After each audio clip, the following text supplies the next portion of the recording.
السلام علیکم۔ آئیے آج جانتے ہیں تراویح کی کل رکعت کتنی پڑھی جاتی ہے۔ ساتھ تم یہاں بیٹھے ہو، میں تمہیں مسجد میں ڈھونڈ رہا ہوں، تم تراویح کی نماز میں سے کہاں چلے گئے تھے؟ میں تو بس 8 رکعت پڑھ کے آ جاتا ہوں۔ بیٹا امام صاحب مسجد میں 20 رکعت تراویح پڑھا ہے تو آپ 8 پڑھ کے گھر کیوں آ گئے؟ لیکن اسلام ماما 8 رکعت تو حدیث سے ثابت ہے۔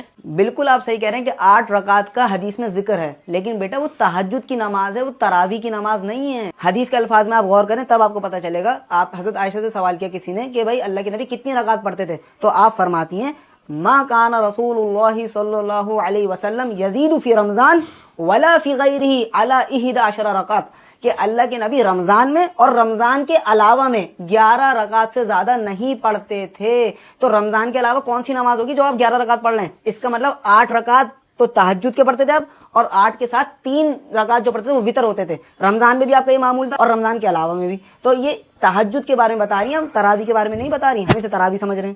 اسی طرح ایک اور حدیث میں ہے، وہ بھی حضرت عائشہ ہی فرماتی ہیں کہ کانت صلاۃ الرسول صلی اللہ علیہ وسلم من اللیل 10 رکعات وَأُوتِرَ بِالسَّجْدَةِ، کہ اللہ کے نبی صلی اللہ علیہ وسلم رات میں 11 رکعت پڑھا کرتے تھے، یہ میرے نبی کا معمول تھا۔ تو یہ 11 رکعت کون سی ہیں؟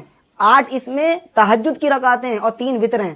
یہ رمضان میں بھی معمول تھا اللہ کے نبی کا، غیر رمضان میں بھی، لیکن یہ تراویح نہیں ہے۔ تو 20 رکعت کہاں سے ثابت ہیں پھر؟ دلیل موجود ہے، مصنف ابن ابی شیبہ کے اندر حدیث موجود ہے، 7692 حدیث نمبر ہے، ان ابن عباس ان رسول اللہ صلی اللہ علیہ وسلم، حضرت ابن عباس فرماتے ہیں کہ اللہ کے نبی کان یصلی فی رمضان 20 رکعت، اللہ کے نبی رمضان میں 20 رکعت نماز پڑھا کرتے تھے۔ یہ ہے تراویح کی نماز۔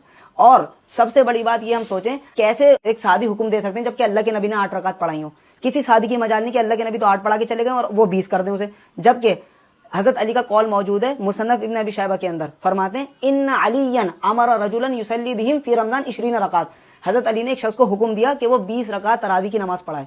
اور حضرت عمر سے بھی قول موجود ہے کہ ان عمر ابن خطاب امر رجلا یصلی بہم 20 رکعت، حضرت عمر نے بھی حکم دیا ایک آدمی کو کہ وہ 20 رکعت تراویح پڑھائے۔ تو جب اتنے بڑے بڑے 2 صحابہ 20 رکعت تراویح پڑھنے کا حکم دے رہے ہیں، یہ دونوں خلیفہ ہیں، تو خلیفہ کی سنت اور خلیفہ کا طریقہ تو ہمارے پر ویسے بھی بہت ضروری ہے، کیونکہ بخاری شریف کے اندر حدیث موجود ہے، آپ نے فرمایا علیکم بسنتی و سنتی خلفائے راشدین و مہدیین عضوا علیہا بالنواجذ، تم پر لازم ہے میری سنت، اللہ کے نبی فرما رہے ہیں کہ میرا طریقہ میری سنت تمہارے پاس ضروری ہے، تم اس کو فالو کرو، اور وہ سنتی خلفائے راشدین و مہدیین، اور خلفائے راشدین کی سنت بھی تمہارے پاس ضروری ہے۔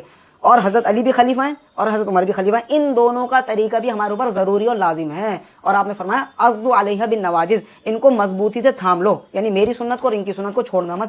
تو یہ حضرت عمر کا ہی طریقہ ہے کہ آپ نے اپنے دور میں ایک امام کے پیچھے عشاء کی نماز کے ساتھ 20 رکعت تراویح متعین اور فکس کر دی اور تمام صحابہ نے آپ کے ساتھ پڑھی۔